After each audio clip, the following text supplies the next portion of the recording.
Hey guys, Augiesaint here and welcome to the channel. Hope you guys are having a fantastic day and I've got an electrifying build to share with you guys. That's right, I'm going to be showing you the Ball Lightning Sorc. This is my version of the build. I know there's many builds out there as this build has taken D4 by a storm right now, or could we say a thunderstorm, as it's literally just electrifying everything Diablo has to throw at it. Uber Lilith, Uber Duriel, Don the Crown has killed them at 76 I believe it was using this build, shout out to him. Crazy how strong this build is. My version is a lot more tanky and has a little bit less damage, but in saying that I am still able to speedrun Nightmare Tier 100 dungeons in 3 to 5 minutes depending on like the dungeons and the layouts, but mobs don't take more than a few seconds to die. You jump into elite packs and then with the teleport enchantment, which I really believe is the best enchantment for this, it just pulls them all together using the raiment. And that's another thing with my version, you don't need any uniques. Obviously the raiment is very useful and very easy to obtain now, but apart from that, you don't need anything else. And I have it all set up on the build plan and not using any other uniques, except obviously with the raiment being in there, but you don't need it. But there are many uniques that does actually help the build, which I have outlined in the build planner that I'll share with you guys in the video. There's a lot of uniques. I think there's about 6 or 7 different uniques that are really useful to the build. But like I said, you don't need any of them. As you can see, the madness in the background, we just absolutely destroyed everything. I think I did my first Nightmare dungeon at like level 91 or something like that. You're a little bit squishy then because you don't have all the resist and stuff from the Paragon Board, and you don't have the max life and the armor and everything scaling, as well as we do have a way to actually get fortify. So having more max life is actually going to give you more fortify as well, so more damage reduction and everything overall. So obviously the higher level you are, the more tanky you will be by default, but you have more than enough damage to clear anything the game has to throw at you, especially with the new Blood Harvest Tide dungeon nightmare thing that is coming up soon. I believe this build is going to be one of the best, if not the best, going through there. But without further ado, let's just hop straight into the build. I'm really excited to share with you guys. So I have the build planner up on Mobalytics. I will have this down below in the description for you guys to go ahead and check it out yourselves. Let's go through it. I have all the aspects of it listed out. As you can see, there's not a single unique in the list of here, although you can drop the chest over there and grab the raiments, which I highly suggest you do, as it just makes this build so much better.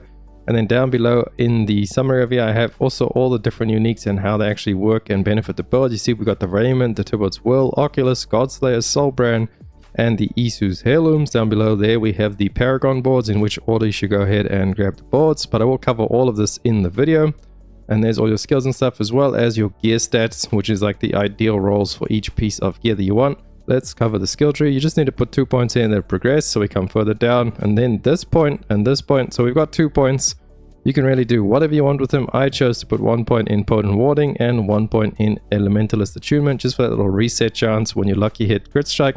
This is why you do need a lot of lucky hit and crit strike as well for the build.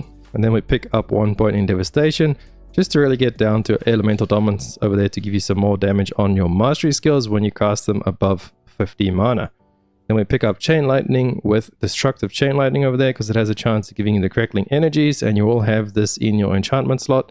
So it's going to be casting it all over the place and it's going to be flying. It's going to be a main source of how to actually generate a lot of mana, as well as Crackling Energies. Again, they're giving you mana because when you walk through Crackling Energy, you get the mana back. Then we pick up Flame Shield with the Mystical Flame Shield over there to give you mana cost reduction and everything while it is up. So you really want to use this offensively. You don't have to always save it and use it defensively. I like to use it when I jump straight into a pack, hit Flame Shield. Obviously then it's defensive and offensive because we've got the mana reduction, so we can start spamming our Ball Lightning and just start murdering everything around. Then you want to max out Teleport, as it does reduce the cooldown, as well as we are putting Teleport in our enchantment slots to jump around and proc the Raiment more often with the Shimmering Teleport for some damage reduction. Then we pick up the old Glass Cannon just for increased damage. If you feel like you're too squishy early on, you could drop this if you want to. Although you really shouldn't feel squishy at all with how the build is set up. It's very, very tanky. And then obviously 1 point in Elemental Attunement to reset your defensive skills. I do have a item giving me defensive pretty much for everything. So I really have Ice Armor and Frost Nova on my bar, but those are kind of just there for fillers. You don't need to put any points into them over there. You don't even need them on the bar. Like I said, they're just there because I had the space. And we come on down to the Conjuration, picking up 3 points over there. You deal increased damage for each active conjuration, and when you do pop your unstable currents, it's going to cast a lot of conjuration stuff, just giving you a lot of damage for free. 1 point in Align the Elements, and then 3 in Mana Shield for some damage reduction when you spend mana, which we do a lot. And 3 points in Protection as well, because when you use cooldowns, you get a barrier for your max life, which you'll be using as well. And that's also another little cheat that I like to do with Ice Armor and Frost Nova, is running between packs. I'll just pop these if I see a pack coming up close to me, because they could maybe attack you while you're running to like set up. And then when you use a cooldown, one of these two, you get the barrier. So it just helps you get to the packs a lot safer and in between packs as well. And then we pick up obviously Ball Lightning, the bread and butter of the build. And then we do pick up Wizard's Ball Lightning over there to give us a ton of crackling energies with 3 points in static discharge. Again, giving you the chance at crackling energies when you crit, and then invigorating conduit to give you mana when you absorb crackling energy. So you want to walk over these and like walk around when you are fighting a bunch of mobs or bosses, because it's going to refill your mana. Then we pick up Unstable Currents with Supreme Unstable Currents, just giving you a nice little on-demand attack speed boost and damage boost and crackling energy. It's going to check out conjuration stuff, so it's going to give you more damage. Just a really strong skill overall. And we do have quite a bit of cooldown, so this is up quite often, as well as with our key passive we can have it up even more, which I'll explain in a minute. We pick up 1 point in Coursing Currents just to really get down to this over here for movement speed when you crit strike, which is going to be all the time. And then enemies deal less damage to you after being critically struck by your shock skills. Like I said before, we're going to be critting a lot in the build. And then for our key passives, now there's 3 different key passives you could actually use on this. This is how I'm going to explain it to you guys. Verse Mastery gives you damage reduction from closer enemies, as well as increasing your shock skills. But right now it seems to be bugged where the shock skills don't actually do any increased damage with this. But the damage reduction does still work. So for the most part, I use this while I am mobbing and running dungeons, even the new bosses and things. And then what you could do also, Isu's Ferocity. This does actually work on your shock skills. Again, this could be a bug.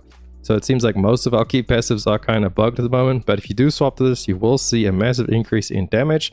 So when I'm doing stuff like Uber Lilith, I'll chuck this on, as it's going to proc and just give you increased crit damage and attack speed and everything. It's really good for bossing. And you could potentially use that once you get tanky enough with your build overall. But like I said, I like to be lazy and just like turn off my brain and full tank mode with Verse Mastery. And then the last but not least, we could use Overflowing Energy. This will actually give you cooldown on your shock skills. So it's going to cool down your Unstable Currents a lot faster, as well as your teleport. So that is very good overall. That's a really good one early on to use. You could use this while they're leveling up. And then once you get to doing the higher up, really higher up, like 80 plus, 90 plus Nightmare Dungeons, switch over to Verse Mastery for the damage reduction, as well as what I'm going to suggest with an aspect that goes with this one. Or you could just use Isu's Ferocity for increased damage overall. So that is how we have our skill tree set up. Now let's have a look at our Paragon board. This one over here is greatly inspired by Nick2's board. I just took it and tuned it a little bit to my liking. So shout out to Nick2 on his build there. So in the starter board, we pick up Adept because we can pretty much max out the intellect on this, giving you your mastery skill damage on your Ball Lightning. And it's also going to increase the size of them, really good, as well as having a lot of auras. Then I do plan to pick up all of the max life points all over here once I finish out the board or get to level 100, so I have more Paragon points. And over there we have auras as well. So we come all the way up here, and then the first board we want to grab is Static Surge. You want to beeline straight to this straight away, because after spending mana, your next cast of Chain Lightning or Charge Bolt makes enemies vulnerable. So this is a really good way to apply vulnerable. This is actually our only way of applying vulnerable without the Vampire Curse, as well as restoring mana. And the way we get Chain Lightning is actually putting it in our enchantment slot, so it's going to auto cast it after you spend a bunch of mana. So you want to come up the board straight into Static Surge, and then you want to come around and grab your glyph over there. Territorial is what we put in there for just some more damage to close enemies and damage reduction as well. And then you go into the left board over here, Enchantment Master, picking up the Reinforced glyph over there, just giving us some more damage reduction while we have barrier, as well as boosting the nodes around here, so we're getting non-physical damage as well as auras again. There's more non-physical, and these will all help with a perk later on down in the trees, with actually a legendary node that's going to be procced in one of the last trees. Then we come up to the Ceaseless Conduit, and we grab the Destruction one over here just for massive amounts of crit strike damage, as well as making the enemies take more damage from you. Let's see over there, crit strike increases all damage the enemy takes from you by 2% for 10 seconds, up to 12% multiplicatively. Now I wanted to actually put this one in there, but this is a intellect one. I believe this one is stronger, as picking up crackling energies grants you 5% increased damage for 5 seconds, up to 15%. But like I said, it needs a intellect board, so maybe I'll try and switch this board out for a heavy intellect board or something like that.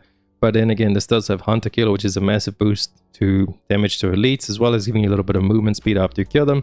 So overall, I think this is still better for now, but I might change this Paragon board in a later date. And then once you've done that, you come back down to the middle board, and you want to work your way over to the right, picking up the Frigid Fate. This is the one that actually ties in with the non-elemental damage. You deal bonus damage to vulnerable enemies equal to 10% of the total amount of your bonus damage with cold, up to a maximum of 30%. My current bonus is 19%. And cold obviously does count as the non-physical. So all of this non-physical is going to like add up and also help with helping out that one. And then we pick up the control glyph over here just for damage to crowd controlled enemies, as well as stunned. You get a massive damage boost to stun enemies, which we pretty much stun them a lot all the time. Just overall, that is what we have the board. And then I'm going up here to get damage reduction from vulnerable enemies. It's going to be a lot of damage reduction, as well as there is some resistances over there. There's cold res, there's a lot of reses in the board. If you are missing any reses, just check your reses and fill it out accordingly. But I do have the whole build planner up. See my fire res there? I might actually change a gem around. I do want to try and get all my reses up really high, so then I can actually just put skulls over there for armor, as armor is really useful. You see I have a load of armor, and this is without even proccing disobedience, so that's quite a lot for Sorc. Just makes it really comfy to actually play this, and that's why I like it set up how it is.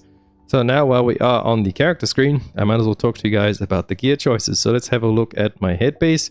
Like I said, I went and tried to make this with as little as possible on the uniques. That's why I only have this one unique equipped, Raiment of the Infinite. But on the build planner, I do have over here a Mage Lord aspect of here. This is what I was saying with the Verse Mastery. Key passive also grants you damage reduction for each close enemy. So if you are not using any uniques, then use the Mage Lord's aspect on your chest. But those will only work if you have the Verse Mastery key passive, which most of the time I have anyway, as I like to be tanky and just play and like not worry about dying at all.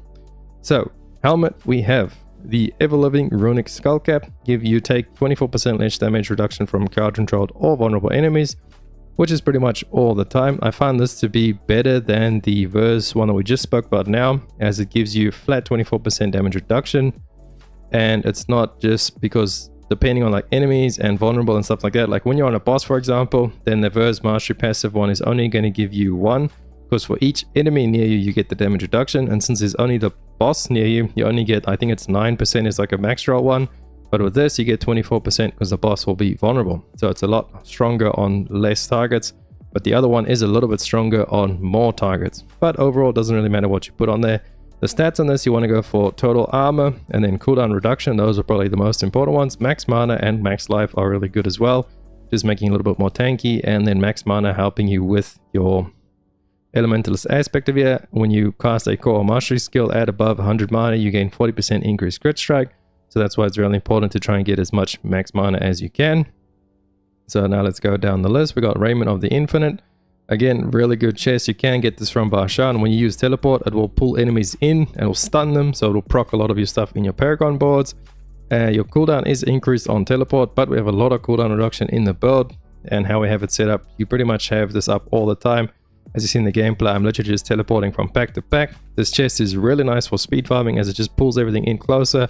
And this does work on your enchantment teleport. So when you evade and you actually use that teleport, it will proc on that as well. So you'll get all the damage and everything proccing on that really good. Otherwise, if you don't have this one, like I said, legendary chest, as many damage reductions as you can with the Verse Mastery aspect on that for the damage reduction. Moving on to our gloves, we have attack speed, crit chance, lucky hit to chance to restore primary resource. This one is actually not that important, but it is nice to have as it just like smooths out the build a little bit. So ideally I'd want to drop that intellect over there just for straight lucky hit to help proc this, as well as all the other stuff we have proccing off lucky hit. And then the aspect we use on here is the aspect of control.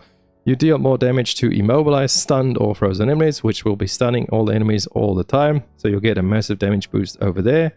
For our pants, we are just using Disobedience with a lot of damage reduction. Total armor, damage reduction. I do have damage reduction from burning over there, which I don't have any burning passives. So I need better pants, but you do want to make sure you get ranks of ball lightning over there, as it's going to give you roughly about 20% damage. So that will like change it up from using Tybalt's Will if you don't have Tybalt's yet. But you see there, the low roll on Tybalt's is 20% damage. So when I actually have +4 to ball lightning, you're pretty much getting the damage as well, like you would from Tybalt's, but you're not getting the resource gen from that. So that is something to keep in mind. And then we do run Disobedience on the pants for just the overall armor increase on that one. Moving on to our boots, we got the Ghostwalker aspect on here. So while you're unstoppable, you gain movement speed. Just makes it really nice for speed farming. You could change this one out to the aspect, I forgot the name of it, it's like unhindering flames or something. When you use flame shield, you can move unhindered through enemies, but I like to go fast, so I like to have the ghost walk on that for the movement speed. Then for the rolls on this is pretty good. You want movement speed, mana cost reduction, and then ranks to teleport.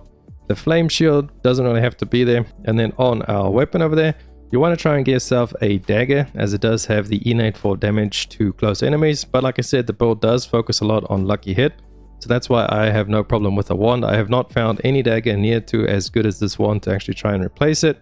And then we did cover the aspect on this before with the elementalist aspect. So when you cast a core or mastery skill above 100 mana, you gain that increased crit strike chance. And like I said, we'll be critting a lot in this build, so really good overall. Stats, you want all stats int, and then you actually want to get damage to close. And then maybe mastery skill damage could be the next one, but what I have over here is not bad overall. We got lightning, crit strike, and damage to stunned enemies. And then over to our amulet, we want to use Storm Swell over there, as it's going to give you massive amounts of damage to vulnerable enemies while you have a barrier, which is pretty much all the time, as you'll be using cooldowns to give barriers, and you'll be having them up all the time. Big rolls you want to get on this is cooldown reduction, and I would say total armor if you want to have a comfy playstyle, or you could swap that out for mana cost reduction if you feel like you're having issues with that. But honestly, I don't have any mana issues really. Sometimes really when there's not many enemies around and the chain lightning doesn't bounce between enemies, you have a little bit of issues, but all you do is just run through some static thingy bobbers, the little blue balls, and you get your mana back no problem. So we got +3 to all defensive skills. Ideally, I would like to have that to +3 to mastery skills, as again, it's going to boost our ball lightning. It's going to go up to like +15 or something like that if we do actually get it on the amulet as well. So main thing over there, cooldown reduction, mastery skills, total armor, and then damage reduction of your choice, or just flat damage reduction like I have it over there. And then for our rings, we have the conceded loop. So you deal increased damage while you have a barrier. No brainer, because you have barrier all the time. The rolls on this are not ideal. I have the ideal rolls on the plan over here. So you want to get max mana, resource gen, crit strike chance, and lightning damage. You could even drop that lightning damage for max life if you want to be even tankier, as you just do so much damage in this build, you don't really need it. But that is the ideal roll. And then obviously max mana is really important, and resource gen. So mine are kind of good, but they could be better. And then the last aspect on our other ring, we use the recharging ring over there, giving you mana back when your chain lightning bounces. And chain lightning is in our enchantment slot, so it will be bouncing all over the place and spinning itself. And then we do have that Paragon node as well, giving you mana as well when chain lightning jumps all over the place. So that is how you get your mana back, that and the Paragon node. And then last but not least, we have the gravitational aspect. Obviously the most important aspect of the build. You can start as soon as you get this aspect, pretty much while you're leveling, you can just go ball lightning straight away, and it just works. Everything else over here is just added like icing on the cake. This is the only one you need, and it is a little bit annoying early on to get it, but so far I've gotten about 5 or 6 of them, so it's not that bad to get it. And the rolls you want on this is a perfect roll gold roll, I would say, in my opinion. Crit strike, mana cost reduction, resource gen, and cooldown reduction. Maybe you could drop out the crit for lucky hit, but I prefer to have the crit chance over there, as crit just procs so many more things. Lucky hit just is like a nice little thing to proc some other stuff with the build. Let's cover the Vampiric Powers. Domination over here is really good to increase your damage to stun targets. So we get 24% increased damage when you have it maxed out. And then over here, Sanguine Brace. This one is really strong and underrated. When you kill an enemy, you fortify for 6% of your base life. While you have more fortify than half of your maximum life, you gain 8% crit strike chance. So again, this is giving you, that fortify gives you innate, I believe it's like 20% damage reduction. So you'll get that, as well as then they've got to go through the fortify, they've got to go through the barrier, and then they only get to your life. So it's very, very tanky and defensive skill. I like it. As well as giving you that crit strike, which again, the build does rely heavily on crits. Then we move over to Prey on the Weak. You deal 16% increased damage to vulnerable enemies. And while they're affected by Vampire Curse or other enemies, they are vulnerable. So that's just giving you flat increased damage. And then Ravenous over here, one of the best vampire powers of the season. Pretty much every build uses this. Is Lucky Hit has up to a 20% chance to increase your attack speed by 40% of your total movement speed for 6 seconds. My current bonus is almost 50% on that. That's a massive attack speed bonus you'll be getting from there. And that's also why we do stack movement speed as well. And then last but not least, a Curse Touch. This one you could change out and really put whatever you want in there. But I found this to be the comfiest way of playing, as again, the Lucky Hit has up to a 44% chance to inflict Vampiric Curse on enemies. And afflicted enemies have a 15% chance to spread it to other enemies. And as well as the Vampiric Curse does cause them to be vulnerable. I believe it was with this one over here. Enemies are vulnerable while affected by a vampiric curse from other vamp powers. So that's why I like to use this Accursed Touch, and the damage that the little things do when you actually jump around, like this stored up souls and things, is actually quite a lot of damage. This is a nice little sound effect. It just sounds like corpse explosion from like the Necromancer. But I mainly use it there just to have an easy way of applying vulnerable. Otherwise you gotta wait for it to go through the Paragon Board. I believe it was the first one we picked up. This one, Static Surge. After spending money on next cast of Chain Lightning or Charge Bolts makes enemies vulnerable. So Chain Lightning will be jumping around and that will be doing the vulnerable. But with the help of the Vampire Curse over there, it's just going to make it a lot nicer and smoother to get your vulnerable procced on all the enemies. And then vulnerable, obviously, I mean, it's a no-brainer. You do more damage to them, as well as proccing nodes like damage reduction from vulnerable and damage increase to vulnerable, all that stuff over there. So that's how I like to run my vampires. But you could really put whatever you want in. You could even put Metamorphosis in there if you want to use the Tybalt's Will and any other of the uniques. So while we're on this topic, let's go ahead and talk about the uniques over here that does benefit the build greatly, but I haven't included them in the build to make it more accessible to everybody. But Godslayer's Crown, really strong for speed farming. You do 60% increased damage to them for 3 seconds. That's a massive damage multiplier, as it is multiplicative. So when you stun enemies, you will pull them in. You'll pull like all of them in, as well as when you're on a boss, because obviously you can't stun a boss, so it just says that when you damage a boss. But really strong Godslayer Crown, you could use that as well, no problem there. And then you just keep Disobedience.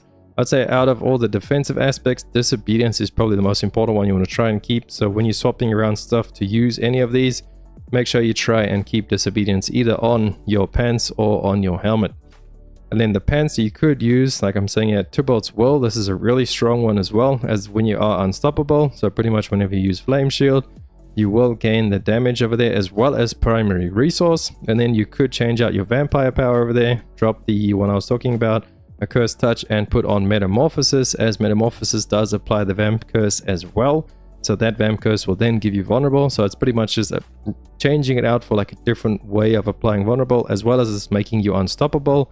Then proccing Tybalt's Will. This will give you a lot of increased damage, but I actually prefer my setup because, like I said, I like to be tanky and just turn my brain off while I am farming, just spin to win pretty much. I feel like a whirlwind barb, but on crack, because you're like teleporting over the place. And I like it the way it is over here, because I like the massive damage reduction that this has. The defense is on it. But if you want more damage and you like big numbers, Tybalt's Will with Metamorphosis is a really strong option. And then again, if you want something even tankier than how I have it set up, Soulbrand over here, I haven't actually tested this out, but I mean, from what I can see on there and the rolls and stuff on there, it just gives you massive damage reduction while you have barrier, which you have barrier all the time, increases your barrier gen, max life, and your healing potion will give you a barrier as well as giving you 20% damage reduction while you have a barrier. So insane tanky chest piece. If you want to like be super tanky, try out Soulbrand instead of Raiment, but I think Raiment is the better choice. And then the Oculus over here, just giving you ranks to teleport, so your teleport will reset a lot quicker, as well as you can get the enchantment on your teleport for free.